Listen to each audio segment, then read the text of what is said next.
So, Janice, can you help us make sense of this? Is this peace plan going to work? There's a real shot at it, Adrienne, but there's a big picture here. Their fighting will stop. And that, I think, is the goal. It's dressed up with a very complicated 20-point process that will stretch on for years. But the big takeaway is as soon as Hamas signals its agreement, and whether it does or it doesn't, frankly, the fighting will stop, which is the most urgent thing in the region right now. Is that effectively what's in this for Netanyahu?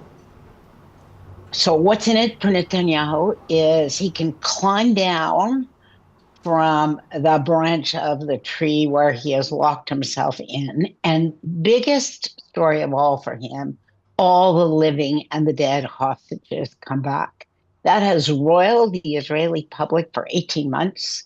Adrienne, that is a huge win for him.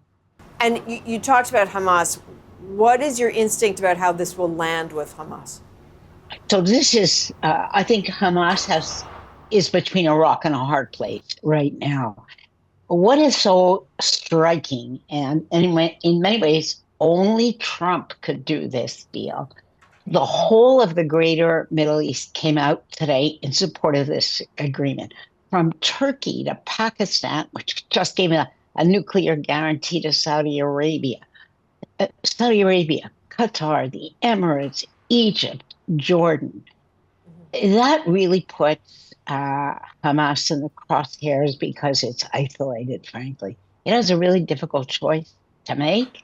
Agree to this, which requires it to disarm and to have no part in the future governance of Gaza, or isolate itself, fight on with no support. Janice, this plan includes the creation of what's being called the Transitional Board to oversee Gaza's governance. Trump will be the chair of that board. What does that language tell you?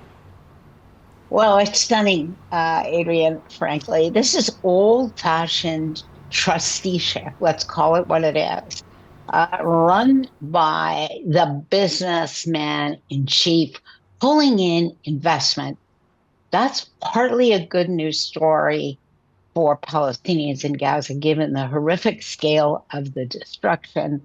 So it is a 19th century concept married to 21st century practices, frankly. It's a very long timeline ahead, Adrienne, for a political path here, with no clear end in sight, frankly, but it is better than what Palestinians in Gaza are facing now. Mm-hmm. One last thought. What would you expect to happen next if this is on track to work? First thing to watch for, what does Hamas do? And there's two ways this goes forward. If Hamas says yes, within 72 hours, there is a ceasefire, a return of hostages, an exchange of prisoners, and equally important, humanitarian aid goes in. That's the hope. If Hamas says no, this process still goes ahead. So Hamas has lost its veto along with Netanyahu. They both lost their veto.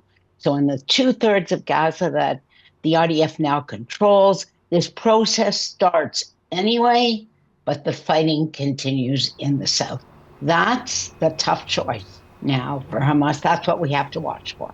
Okay. Janice Stein, thank you.